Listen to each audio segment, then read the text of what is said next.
There's a reason why I put my best foot forward. Been fighting for too hard for far too long. Always getting beat up on this road called life. I'm trying to figure out where I belong. Lost in my own head, the doubts keep on coming.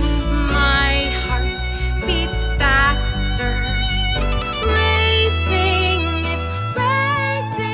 I'm moving. Hello everyone and welcome back to One Piece of Me. My name is Nichol. I am the narrator, my life, my dreams, my story, and One Piece of Me. Thank you so much, fans and everybody who's been hitting the like button, subscribing. We really appreciate you. We want to say thank you so much. And today is an exciting day because I have a special guest here with me. Please welcome to the show, Jimmy Bertram. I did use your full name because I do think it's very cool.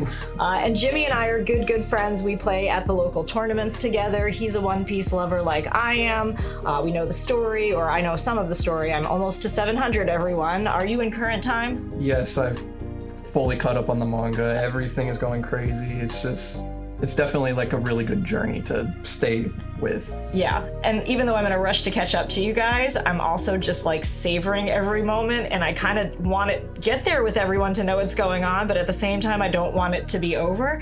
And I've watched every single solitary episode all the way through. I haven't skipped any. I never skipped any fillers or anything like that. I've watched everything all the way through one time, up to almost 700. But going back, because I'm on Dressrosa, going back to watch the episodes again to do these videos is hella weird, okay? Because you're in the midst and the thick of one, and then like you're going back to just like take notes and try to remember everything that you thought you remembered. And I had to go back and watch all those episodes again in order to have this discussion about Alabasta. But it's also really good when you go back because you get a lot of information from Alabasta to Dressrosa. Yep. And then knowing that now and then seeing like certain things characters say or how characters are acting. Yeah. And then you know how things will play out.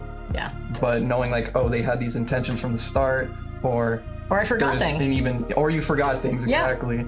And they're important. And this is actually a really great arc. I know it's a really big favorite arc of a lot of people out there.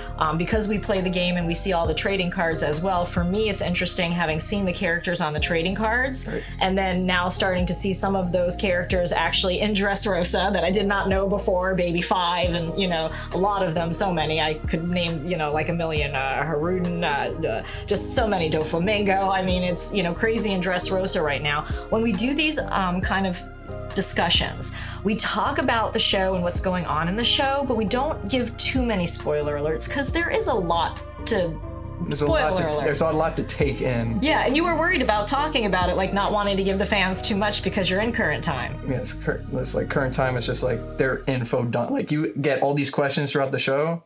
Latest One Piece, they're just info dumping you on everything that you're trying to like know. Wow. So it's a lot to digest. It's a lot to digest, and it's overwhelming. I didn't think it would be overwhelming, but after like every chapter where they're answering all these questions, it's just like, okay, pump the brakes a little bit. It's a little too much. Like you're answering too many questions.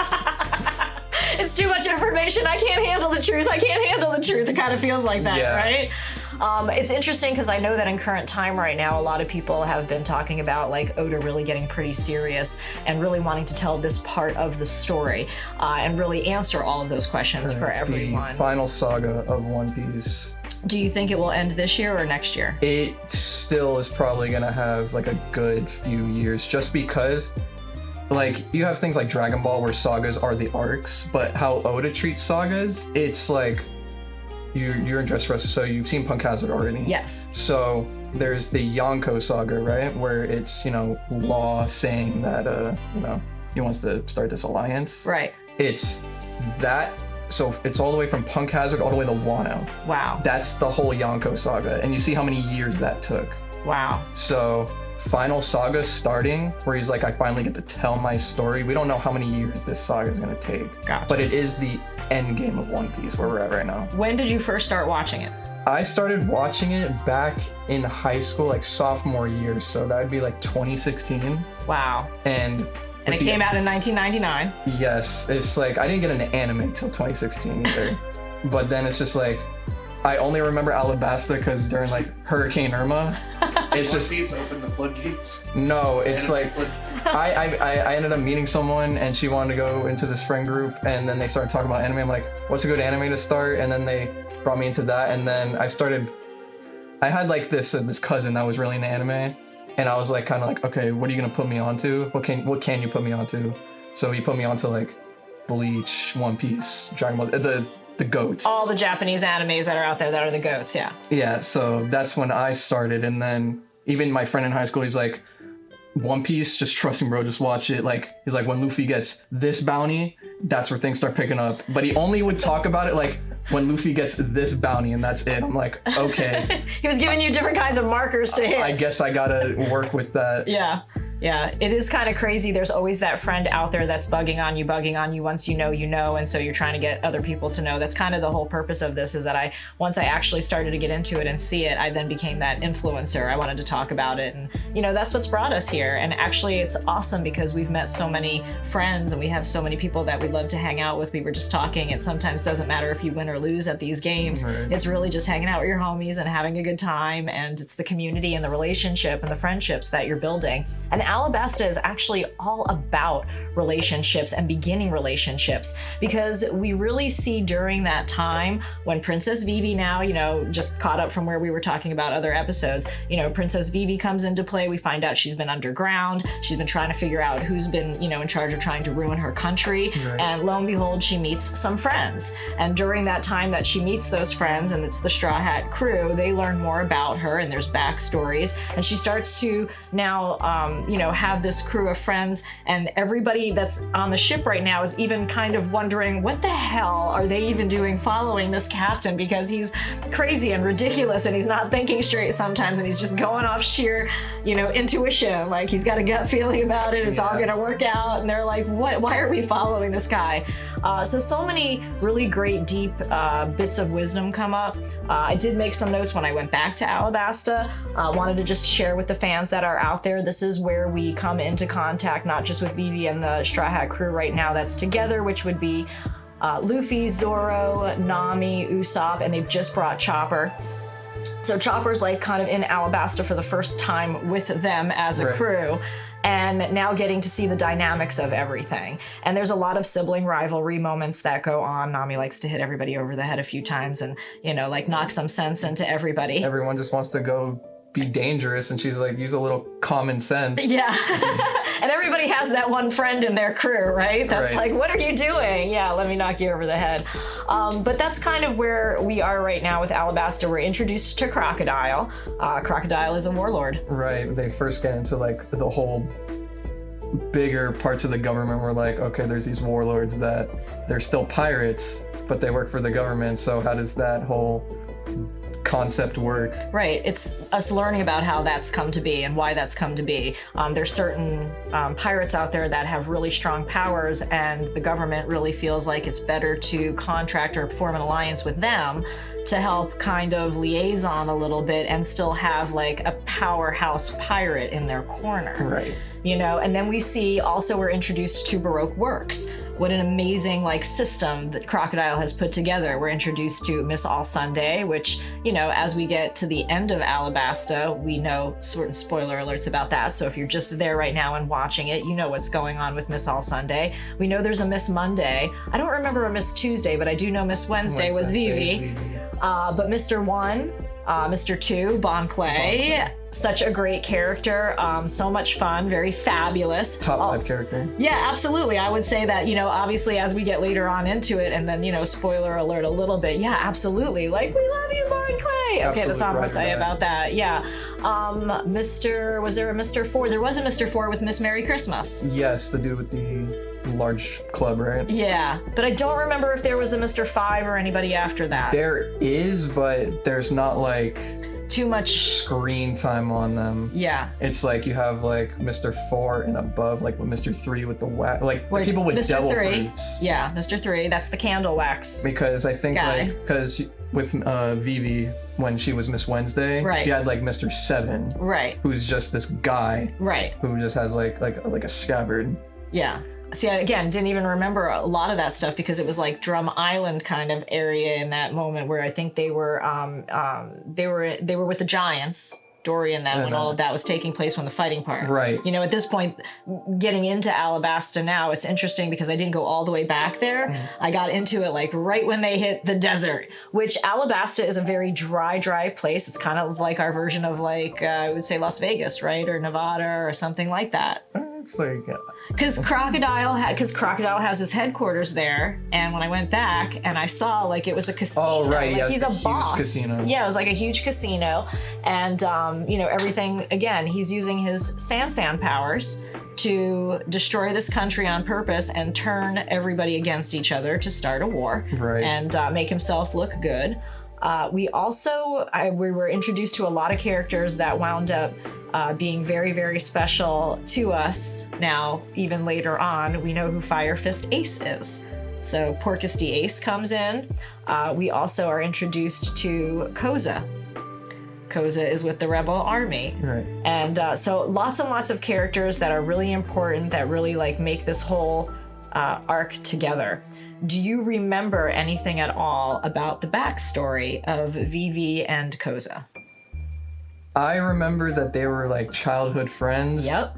And then it was just like, they're here to just make this country the best. Yep. And then I think there was like a falling out when like, I think Crocodile showed it, he was like getting rid of all the rain. Yeah. And then he's like, I'm gonna take it into my hands to save everything. Yeah. But kind of just went like sort of like the violent route with like rebelling against everything. Right.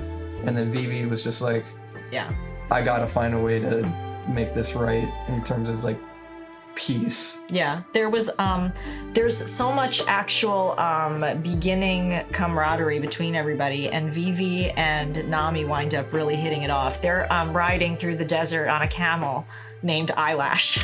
And that's really important. Eyelash is a really cool character in the show, and you know, really obviously comes in handy because he doesn't want any of the guys to ride him, he just wants the girls. So they're, you know, riding along the desert. The guys are getting lost everywhere. Zoro, Luffy, everybody's running in different directions. They're constantly splitting up and constantly going off and doing their own thing. But I think that Vivi and Nami become, you know, like sisters, the beginning of sisterhood in those moments, because she starts to tell Nami some of the backstory. And it's interesting because Vivi goes back into her own childhood and remembers that moment where she meets Koza, and Koza's got this little club going on where, yeah, they're like, you know, all for the country. And, you know, they're sharing with you how, you know, she became childhood friends with Koza, and how as a princess, you know, mixing with the commoner kids, right, you know, like what was that going to do? And the king and Igaron, one of the, you know, like the right, army to the kingdom and everything, are like following the little girl around, you know, spying on them and everything. And they see and they realize that this little band of friends that Vivi has made as a young girl are really there to like, for her as a country and for her as a person and a friend. And they're so like happy with that relationship. So I was able to go back and like see that backstory, and it hit, because that is like the beginning of friendships. You know, you start to get a bond with somebody, and then all of a sudden you're, you know, great friends, and you do anything to help that person and, you know, protect that person, and especially if it's in a community and place that you love. So that was part of a lot of what I saw. There's tons of wisdom too. We knew we were introduced to the Billions. Those are like all the other. Do you want to like talk about who the Billions are? I honestly don't remember. Okay, so the Billions are, I guess, were like the smaller parts of the army that were out there trying to like help Crocodile build this, you know, division in the country and do like his dirty work, like minions past the Baroque works. True friendship is not determined by time. We hear that as a piece of wisdom, which is cool.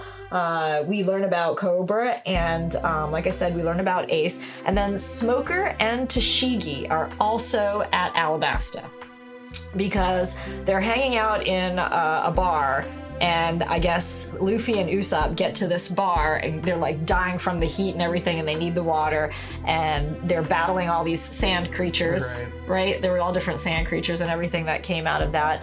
And then they run into them there, and then there's like the Marines are involved. And so now everything is like just happening all at once in Alabasta. Just the Marines are there. They're there to help Vivi. They travel to one place that they think that they're gonna meet up with the rebel army, and Vivi's trying to like stop the rebel army from, you know, going against the king. And the king is like, it's almost like the king understands like what's happening, but he doesn't know who this bad guy is yet. Vivi had sent a message, and then the king got the message when they were already in Alabasta, and that's how he found out it was Crocodile. And there was another thing that was really cool inside of Alabasta. Do you remember anything about the rain powder? I don't remember anything. It was either rain powder or dance powder. If you remember the name of that, put it down in the comments. So that's a good thing for you guys to connect with us on. But I do believe that it was called one or the other. And I remember that Lofi eats it on accident. Somewhere he stops and spits it out. And the guy comes out and he's like, "What are you doing? I need that to make rain." I do remember the old guy. Dance powder, yay! Thank you to Devin Merchant, our cameraman behind the scenes, and of course Ghost on the Aux, follow that as well. I'm a shameless promoter, so not just promoting One Piece and all my friends and special guests that are on here, but wanted to also give a shout out just for a second to one of the sponsors of our show. This amazing coffee was sent, Besito, which means a kiss, and I have been drinking it all morning, so it's wonderful. Really love that. We're going to leave a link to them and just say thank you again for the wonderful coffee because I love it. And also, we have a box of OPO7 in Japanese, guys, and that was actually a gift to us from the starters on TikTok. So thank you guys so much. We'll leave that link and open that later for you as an unboxing.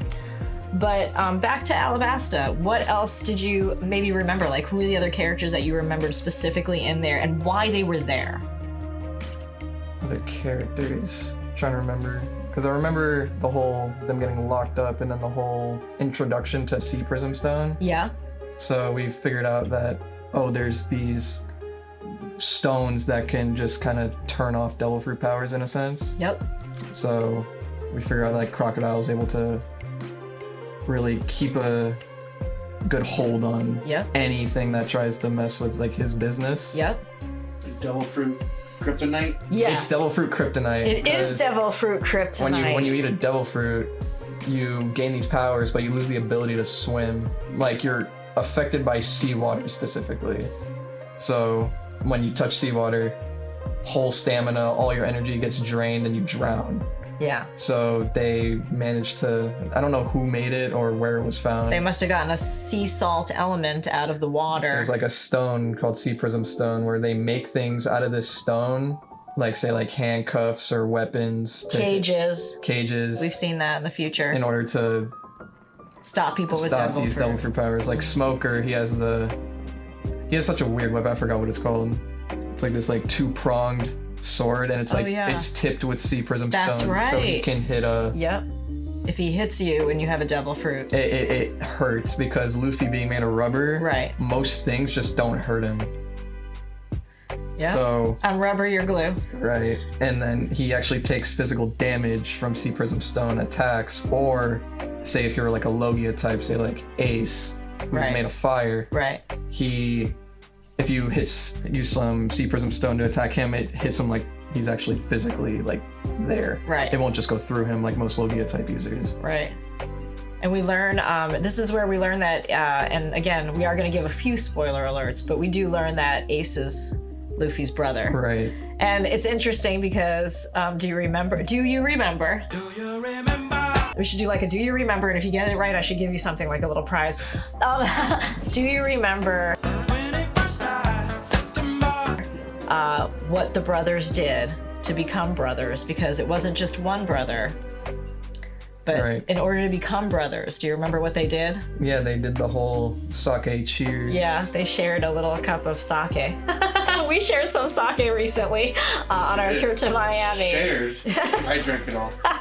True. You shared your sake with your boba drink. Yeah. That was fun. That was delicious. We went to the One Piece restaurant and he got the boba drink, and it was very refreshing, with the bobas and everything. He was like, I wonder if sake would be good in this. And I was like, we should check it out. There's a sushi restaurant right over there. So shout out Devil Fruit Tea Studio. Yeah, shout out to them for sure. And stay tuned for that video. We do have a lot of fun here. Like I said, we had a lot of stuff that we, came across when we were in Alabasta, and I did make some notes here. But we know that in this one time frame, also as they're going through the desert, Right.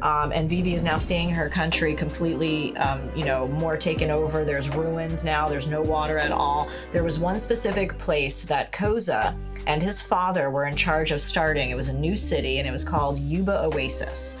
And that was actually what separated Vivi from Koza when they were young. Was he went because the king put them in charge of opening up this new city that was going to help everything prosper more. And, he went with his father, and, Vivi obviously grew up and had to go off and go undercover to do other things once, everything started happening. So now the whole crew has been traveling to Yuba because that's where Vivi thinks everybody is, that she can stop the rebel army, and that's where Koza is. And when they get there, the father, Toto, which we know Toto because Toto's on one of our trading cards. Right? I don't remember which set it was. 05. It was 05, I think. No, 04? It was the old guy, right? Yeah, it was the old guy that they came across. Yeah, he was digging and digging and digging, trying to get, all that sand out. And like sandstorms would just keep coming through. Right. They get all the way there, and they find out really they have to go back to where they were. And there's this moment where they're on their way back to go try to stop the rebel army. And Vivi and them are, en route, and Vivi wants to, be that stopper. And Luffy just like straight up sits down, and he's like, I quit. I'm not doing that. We're not going back to stop the rebel army. And Vivi and him get into a fight because she's like, what are you talking about? And he's like, really Crocodile is the one we need to go after, period. There's no other, even if you try to stop it here, even if you try to stop it here, we really need to go here. And that is our main objective, is to just go straight after him. So now they're just in a sheer, let's go after him. But we also see on the way of all of that, like I said, so many moments where we're on this team where we're with these friends, and the leader is, sometimes acting like they're half-baked. And everybody's watching, and they're like, oh my gosh, you guys aren't even actually acting as teamwork or as a crew. And I thought it was really cool, and so much wisdom came out of this, because it was mentioned by Nami, it was mentioned by Zoro, everybody was wondering, Chopper's wondering like if he picked the right ship or picked the right captain, like what is going on here? And they're all like, there's something about Luffy. We just trust him. And none of us are possibly looking like we're working as a team, because we all are individuals. We have different dreams. We all are very good at what we do, and we have our own dreams. So, individually, we would work slower alone. But if we do what we do individually, even though it may not look like we're working together, we are, because we are working separately for a common goal. And that was part of all of that really great wisdom that I picked up on right away in the early parts of the show. And I love every second of it. We do come across a bounty hunter. I don't know if you remember this. This is going to be fun. Do you remember Scorpion? No. He's going after Ace because he wants to impress his kids and show them that there's a dream to live for. They're poor. The two kids are, I think, sharing one potato with each other, and they're like, there's no reason to go after our dreams.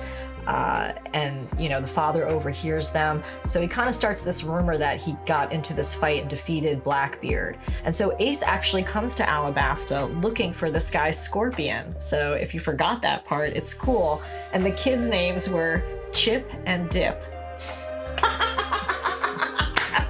You don't remember that? I don't. The two kids. And see, that's the thing about like being so far in advance that you're like, I don't remember all these things, but going back and seeing it, like I said, was just so awesome, because, you can't give up on your dreams. Everybody has, to keep moving forward. And I think the dad just realized that if he could prove to his kids that, he could still live a dream and go out there and live his life. So he actually goes out there looking for Ace. Ace is looking for him. When he finds out that it's actually just been a rumor and that this guy Scorpion didn't take Blackbeard out for real, he realizes that, he's got to maybe take a stand and leave now. And so he leaves and goes off and does his own thing. And he gives a piece of paper to Luffy. Do you remember what the paper is called? The Viver card. The Viver card! Yay! Okay, so you won a prize. There you go. That's for you. Thank you for being on the show and winning a prize. I get so many great things in One Piece. So as you know, I like to bless all that and pay it forward. What is your collection looking like right now? My collection, I invested a decent amount into set 1, set 2, a little bit of set 3, and then set 4 I invested the most into because I was I wouldn't say I was baited, But I just heard rumors that, because I play Yamato a lot, right? Okay. And I'm like, oh, finally. And then they're like, hey, Starter Decks 8 and 9 is getting a lot of support in 04. And I didn't know what any of the cards were, but I'm like, okay, I'm throwing it all at 04. And then it wasn't much support, but I guess it was enough. Yeah. So a decent amount of 04. I bought no 05. Oh, okay. Just because it was like, there wasn't really anything I was interested in. People were giving a lot of bulk away at Treasure Coast Magic anyway. Right. And then friends are giving friends cards. That's the cool thing about being there as well. I sit here and I play this same deck. It's just like, there's not much to change on it. So 05 wasn't needed. But then 06 came out. Yeah. So now 06 just came out. And now it's just like, there's 3 different leaders I want to play. Yeah. Now I got to build 3 different decks, and Yamato's an actual good leader now. Yeah, and she's got the 2 colors. Right. So, yeah. We were just at the pre-release. Yeah, that was a lot of fun. It was. We get cards from there, at least from going into pre-release tournaments, so that is a lot of fun. Actually, the whole Alabasta and the whole VV characters, a lot of them were in OP04. Right. Kingdoms of Intrigue. Yeah, so there was definitely a lot of characters that we came across. Like I said, those are just a couple of the characters that I remember. We did pick up on some other pieces of wisdom. A man should live his life to the fullest. Dreams are all that matters, so, believe in yourself and challenge yourself. Right. Let's see. The VV card, for sure. And then, Lofi hallucinates, because he's, like, eating cactus or something like that, or some sort of plant in the desert. Not vividly, I kind of just, like, vaguely remember them doing, like, a hallucination thing. Yep. And then they also fall through the sand at one point in time. Do you remember what was underneath the sand when him and Zoro and Chopper first were separated and they accidentally fell through the sand? And I think we see our very first it's something that Miss All Sunday, I'm gonna hint you, is kind of there for and looking for. It's like a giant stone underground and it's got writing on it. Come on, Jimmy. Oh, you want to know what the stone's called? I think it's called it's called the Poneglyph. Poneglyph. There it is. All right. Like, I remember key parts of the arc, but not like smaller parts that. Thank you so much. They're Kabag cards. Yeah, Poneglyphs are a very major part of the show. Okay. Because it has to do with it's throughout the whole show you get a saying called the Void Century. Okay. Where it's life was how it was, 100 years go by where nothing is like known, and then the world government gets established. So it is said that each Poneglyph, if you put them all together, I think there's like 48. Wow. At least the blue ones. They're called I forgot what kind of poneglyphs. I think there's like 3 types of poneglyphs. Cool. But there's like 48 of like the blue ones with just the writing on it, and putting all the information together, it tells you what the Void Century is. Wow. That's pretty awesome. And so this is a spoiler alert a little bit, but we know that Miss All Sunday has only really hooked up with Crocodile because she's after those. She's after the poneglyphs. And so is he. He wants her to interpret it. Right. When in the show do they reveal what poneglyphs are for? I think near the end of Alabasta, when like you find out what Miss All Sunday is actually there for. Yeah. Okay. And then she's like, so there's a good while where viewer doesn't know what the significance of it is. No, not yet. And like Jimmy's saying, because he's so far into it and also reading it as well, we do know that as this thing goes along, and again, no spoiler alerts, but I know a lot of the audience out there is getting a lot of spoiler alerts. It's almost where, destiny comes in. And that's the great thing about this too, is that Miss All Sunday was destined to meet Luffy, and that whole thing was destined just to be right there. I think what's interesting being in Dressrosa right now, and now remembering and having gone back to like Logue Town, and remember like some of the characters, why they're freaking out, because some of them were in Logue Town even way back, and when they first saw Luffy, where Goldie Roger was executed. I still lose my mind at like Logue Town stuff. Yeah, it's like really like this moment where, if you were there in that time, it's interesting seeing some of those characters come now full round circle and be like a part of having that experience as well. The one thing I wish they kept from Logue Town, and this is just a funny like rare L I say Oda did. Okay. Always say bring back Smoker with a motorcycle. Yeah. Because in Logue Town, he pulls up on this chopper, And I'm like, because I was rewatching it with friends that are still like watching, I'm like, oh, I forgot Smoker had a motorcycle. Yep. So I'm sitting there like, man, he could have been like on his Ghost Rider vibes, just pulling up, like maybe like driving on smoke and stuff. That'd be awesome. Please tell me they call it the smoker cycle. I don't know. He just rolled up on a motorcycle just once, and I'm like, oh, okay. It's weird because I was also told that a lot of Luffy's special powers and some of his special transformations that he uses, he sometimes only had ever used them one time. Like in some of the beginning episodes, like he would experiment with something. Right. Like I just saw something where he just recently used like a move called like his UFO. I was like, where the hell did... Yeah. He does like these like little funny like one-off moves that but then you don't see them like sometimes like ever again. Like he did the one move one time or one or two times and then you don't see it again and you're like, okay, so that's kind of cool too. I didn't want to talk about the very, very last part of it. I wanted to leave that at least for the audience to get to the point at the end of Alabasta where they do finally, you know, have the whole crocodile fight and Miss All Sunday is there. You know, we'll leave that to the viewers pretty much, you know, to see. We'll leave that for them. But it is really great. Of course, it's got everything in it.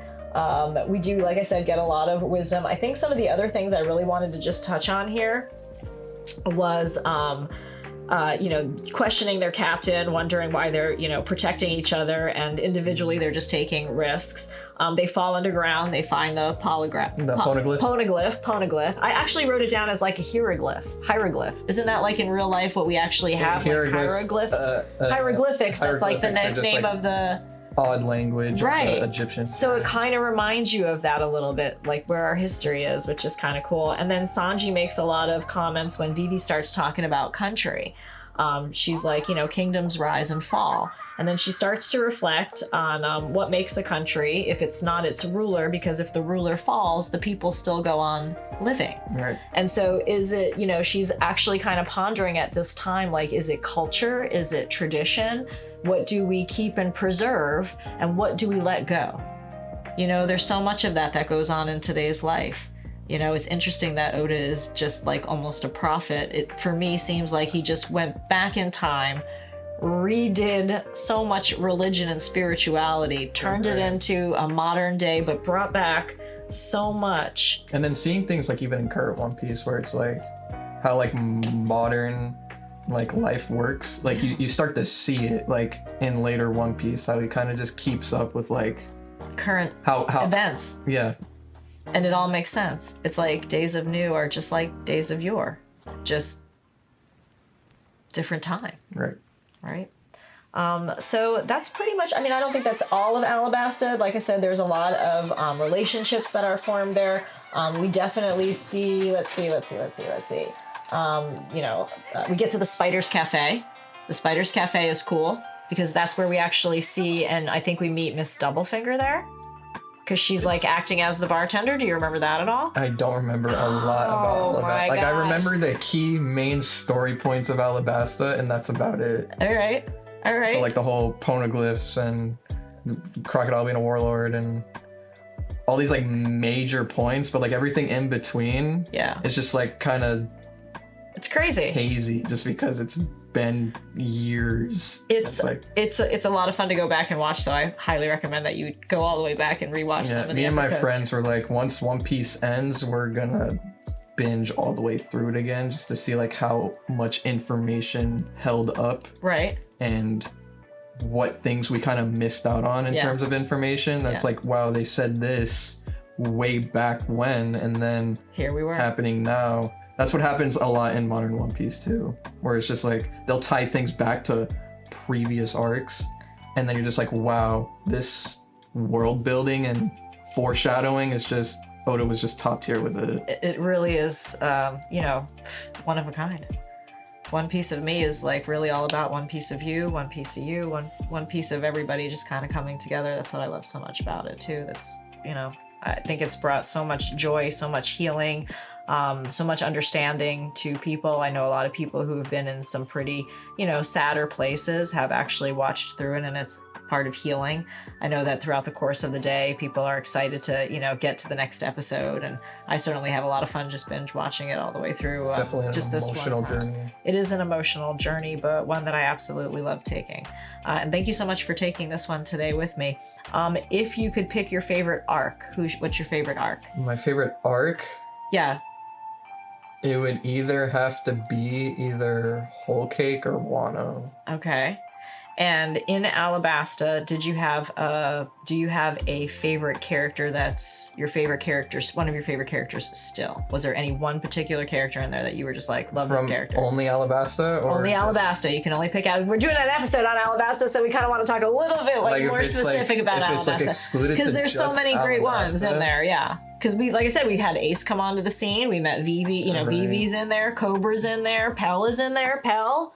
Goat Pell. What's your favorite character from Alabasta? Put it in the comments. If I have to say like a character from Alabasta from then to now, I still really like Vivi. Because Vivi's playing a part in current One Piece now. All right. So we finally get back to Vivi after so long. So long. Yay! Something to look forward to. So a lot of people in theory think that she's going to be like that extra person that comes onto the ship, but I think other people have a couple of other people that there are theories that Vivi will be the last Straw Hat. Okay. Just because of like how they treated Vivi. Right. Unlike every other like character from arcs that they treat that like are with them for that arc. Like they had like a special connection with Vivi, and they did say that, honorary. Yeah.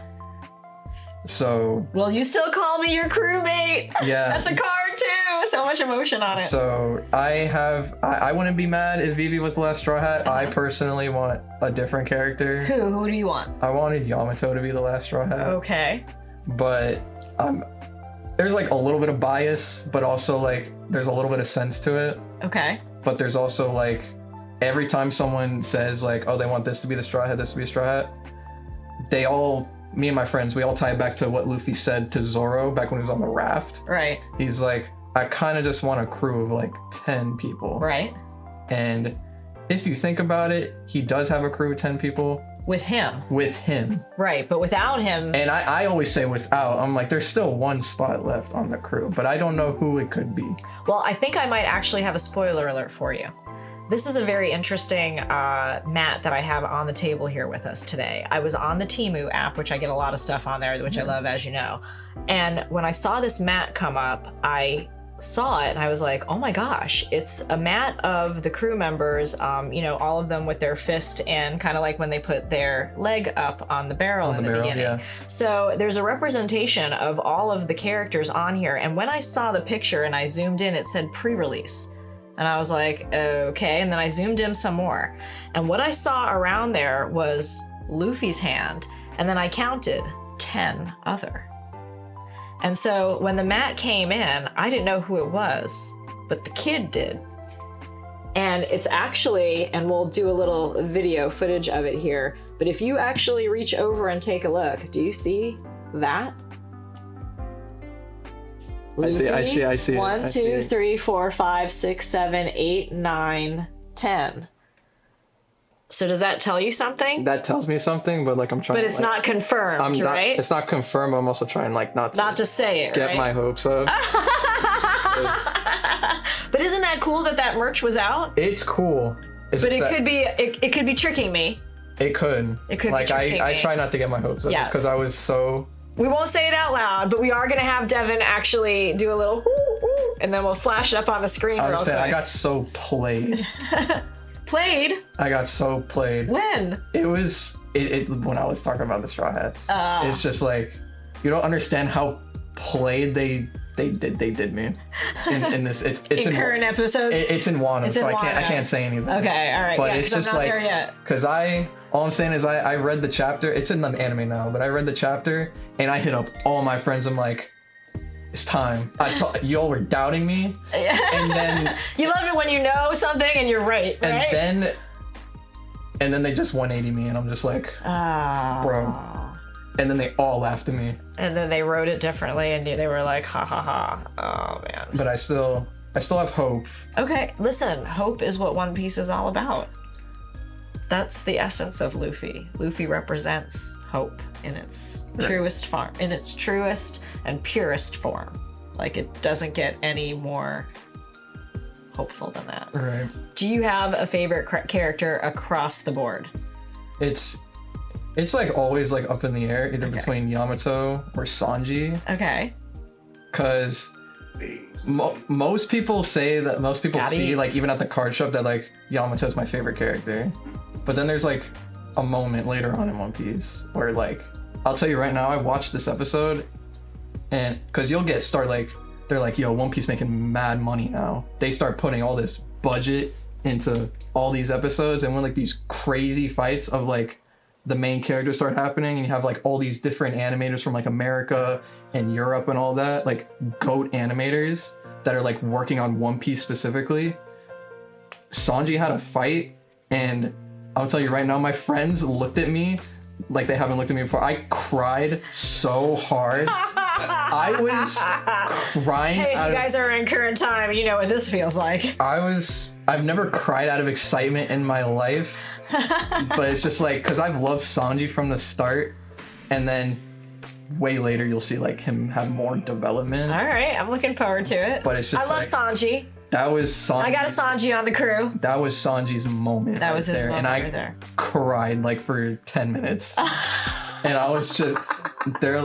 Like, listen, you're not the only one. You are not the only one. I know, actually, I had friends that called me that told me that they were literally crying and weeping, and that they were in the shower. They were like in the shower, running hot water over them, and they were crying and weeping from moments in One Piece, and, you know, having these breakdowns, and, you know, everybody just like, falling apart, like in such an emotional It's gonna get way. to that again. Top 5 cry moments, go. Oh my gosh, top cry moments.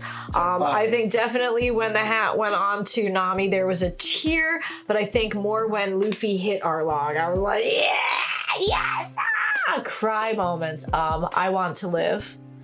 And right before that, when that stupid Spandam came onto the scene, with one of my favorite characters. The dude who looks like Mankind. Yeah, so, That's, you know, we're not there yet. So, you know, I'm bringing up Nico Robin, but Nico Robin has this, like, I mean, just like what they do to her in that spot, like, I was like crying, and then her backstory definitely hit me hard, and I think certainly for a lot of people too. You know, I Want to Live, and that was pretty emotional. Although I have heard that I am going to weep like a baby when I get to Kuma's backstory. Yes, that's about to hit the anime. Okay. It's the Kuma. It's the thing is, what I've noticed from like the last like 2 months of reading the manga is they will show you a good amount of something, but then when they get to the anime, it like branches out more, and they show you a lot more. So I've started to notice it, and I'm like, okay, that's not all we're gonna get. And I thought about it, I'm like, oh man, because Kuma backstory in the manga is decently like long, like it's a good few chapters long. Okay. And they're right about to get to the start of that in the anime, and me and my friends are not ready to watch it because we're like, you're all gonna cry at this. After this Kuma backstory, I'm like, Kuma's top 2 character in the show. Oh my god. See, I love Kuma too. And I fell in love with Kuma the moment that, and again, we're getting a little bit ahead of ourselves right now, and this has gone from like Alabasta to just, you know. That's just content. why, that's what I was afraid of. But it's that's just okay. like, it gets out of hand where like you just want to talk about everything. I know, but that's why we have the show, and that's why we have the channel and everything. We don't want to make it too long for everybody, but we want to keep it engaging. Who's your favorite backstory? Who's your favorite character from Alabasta? We're just going to throw that out there to the audience. We'll definitely bring you back for some future shows as well. We are going to jump, you know, a little bit further into where Kuma comes into play when I mention this, but one of the things that I love mostly about Kuma, where I totally understood everything about his character, was when he smacked everybody and they disappeared. Right. And so that's all I'm going to give as a spoiler alert. To me, in real time and in my life and in, I think, other people's lives, there comes that moment in time, you know, where you're coming of age, you're out into the world, you've got your, you know, your fisher of men, and you've got your crew and your friends that you've gathered with you, you, and you realize that maybe you're not strong enough to move forward together, but that you have a little bit more learning to do. So sometimes friends have to separate. Maybe they go and sow wild oats. Maybe they go and, go to college or go and learn a trade, or, go to experience and learn and grow and become stronger. And I think that's what I loved so much about knowing, about that spot. And we'll talk about that again, like I said, in a different episode. I did have some other really great little gifts I wanted to give you for being on the show. You know how I love these Kabog cards. So I have another little pack of Kabog cards for Jimmy. So thank you. So much. And another little pack of Kabog cards for Jimmy. And also, these are really great little reveals. We've done them on the show before. These are those little magnets that you could get any of the little characters, which I know that you're a big Sanji fan, so I really hope that this as a magnet can be a Sanji and go on your refrigerator. But we'll do an opening of it together here once we turn the camera and everything around. But we're also going to open OPO 7 together. So let's talk just for a second about 500 years into the future, like 1, 2, 3, 4, 5, and then we went 6, and then we went 7, 500 years into the future. Yeah. How crazy is that? It's definitely a big reveal in the series. Yeah. And did you know any, like when you were like watching other videos, did you recognize like the characters and stuff like that? So we're going to open this together. So I'm hoping to have your assistance on like if there's somebody I don't know. There's definitely a lot of characters you don't know in this set. From what I've seen. So I'm glad you're here. Yeah. And I've agreed to give you one pack randomly out of this box. Whatever you get in that pack is yours to keep, except if it's a manga, if it's a manga boa, we are selling her and we're splitting the money. Dealio? It's the one card that I'm looking for. Damn! Damn! That's because like even in like before you started showing up to the shop, I'm like the neighborhood degenerate of the shop. You are They're like that's what I'm known for, because like even like Johnny, our friend Johnny, he's just like, he was talking about like selling cards to someone, but it's just like, you selling this card might be different to like Jimmy's opinion on selling this card. True. Like, he was talking about like the Nami, the Altart Nami. No, in 01. Oh, okay. The Altart Nami, the one that went $200. He's like, because he's just Jimmy. Yeah, gotcha. So like manga boa is like, I'm like, damn. I'm just you would keep it. I would keep it. And you said you didn't even have that many Japanese cards. You only have like one Japanese card. You collect Japanese. It's the fact that, so when the game first came out, it was the very first graded cards that came back. Okay. And I bought a Beckett Black 10 Yamato for $700. Oh my God! And I'm sitting there like, I had to do it. And then months, I think it was back in 04, our friend Justin, who doesn't even play One Piece that much, he pulled the Yamato, the English one, out of a pack, and I traded him like $70 worth of cards for it. Oh my gosh. And then even recently. That's a friend, man. That's a friend. I even saw recently someone was selling an English Beckett Black 10 Yamato for like $200. Beckett Black. And I'm sitting there like, man, I spent like 3 times as much money for a Japanese card, and now people are selling it for like $200 and 10 English, and I'm like, bro. All right, we got to get a little wiser with some of those decisions, Jimmy. I like Call us. I have a mighty researcher here. He'll look everything up for you. This is when because I'm not like I wasn't like a card game player. I didn't know how like the market worked or whatever. Like I came from fighting games, and then it's just like, okay, One Piece is One Piece. Like I'll get into it. I'm learning too. As you can see, it's exploded here in my world. You've been in my card room. Right. And you've seen, me open up so many packs of cards. So we're going to get right into it. You guys, I hope you enjoyed this episode. Continue to watch, continue to follow. Again, subscribe, send it off to your friends. We're going to go right into our unboxing of 500 Years into the Future, Japanese. Let's go. And One Piece, One Love, One Piece. Thank you so much for being here. I really appreciate it, friend. I try to help. Thanks for being any on friends crew. that I like being helpful. I like making people happy. Aw, see? Making people happy make me happy. Yep. One Piece, One Love, One Piece.